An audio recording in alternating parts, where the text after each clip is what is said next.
If you grew up in Canada in the 70s, 80s, or 90s, you probably sat on a carpet with this book, a thick consumers distributing catalog. Open to the toys, a red pen, one circle around the thing you already thought was yours. Then a parent copied the item number onto a slip of paper. At the store, that slip went across the counter. A clerk walked through a door you were not allowed to follow. You waited. Sometimes they came back with a box. Sometimes they came back with nothing. The picture was in the book. The price was in the book. So why wasn't it in the warehouse? That question is the whole story. How a shopping system Canadians loved became a system they could not quite trust, and how a company that once felt like it was everywhere left almost nothing behind except the catalog. If you never shopped there, here is how it actually worked. Twice a year, a thick catalog arrived. Smaller seasonal books followed. The selection changed with the paper. If something was not in the new book, it was not in the store. You did not wander the aisles looking for ideas.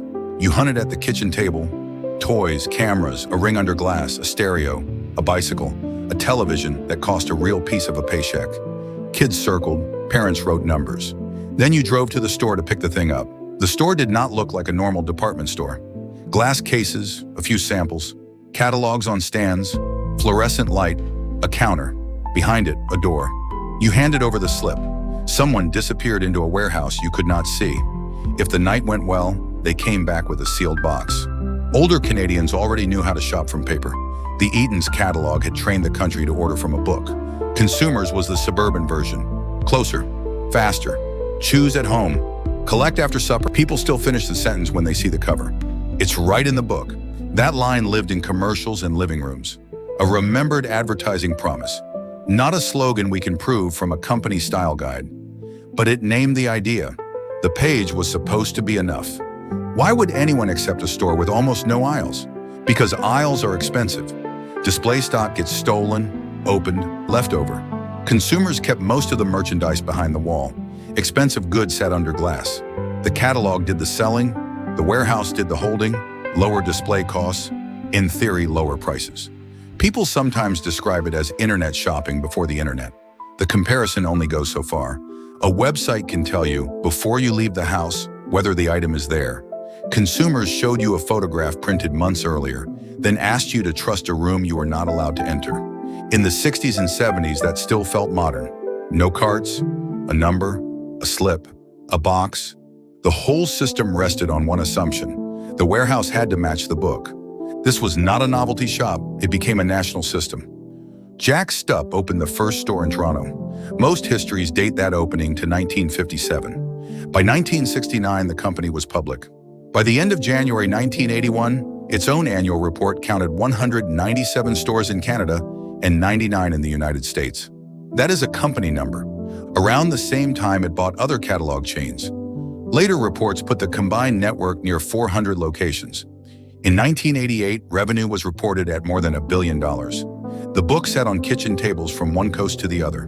In Quebec, the sign said, Distribution au consommateur, jewelry, kitchenware, electronics, bikes, and the toy pages that decided more than one Christmas. They even tried a toy banner.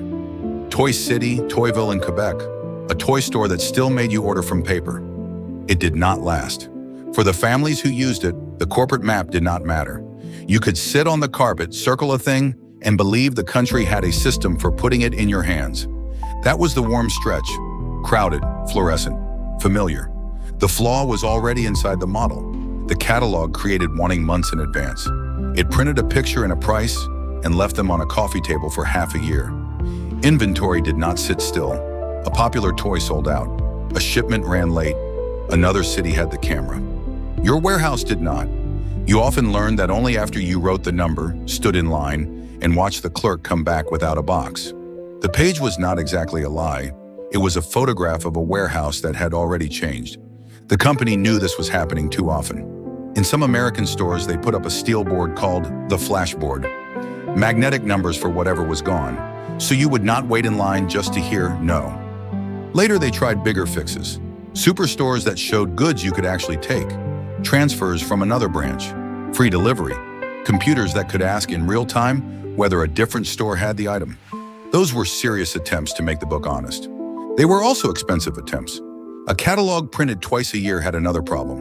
The price on the page was a promise for months. Costs moved. The paper did not.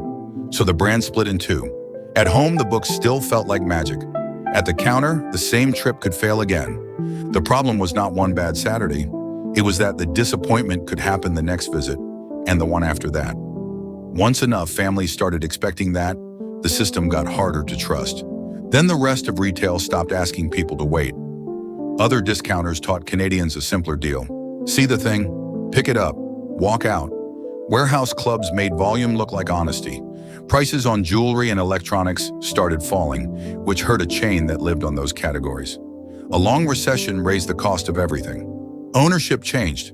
A Quebec grocer took the company in the late 80s. A Belgian holding company took it in 1993. New owners did not fix a slip that did not match a shelf. The expensive upgrades were supposed to close the gap between the book and the back room.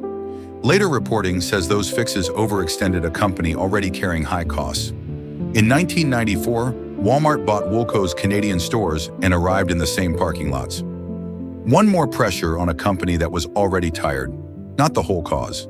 The model had been built for a Canada that would wait. The new Canada would not.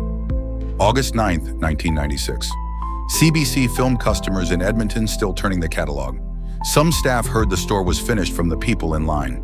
The company said it would close every location outside Ontario and Quebec. 129 stores.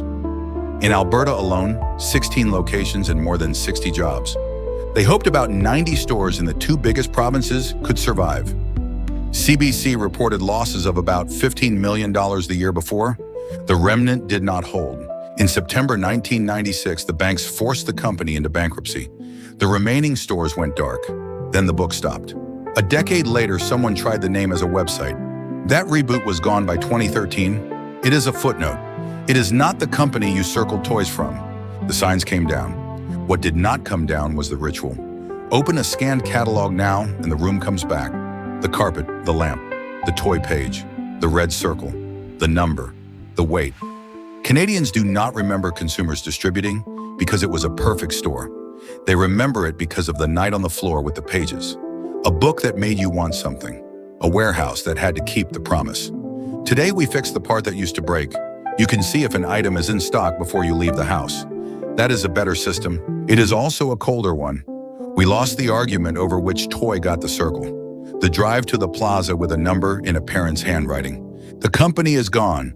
The catalog is not. It was right in the book until you got to the counter and there was nothing there.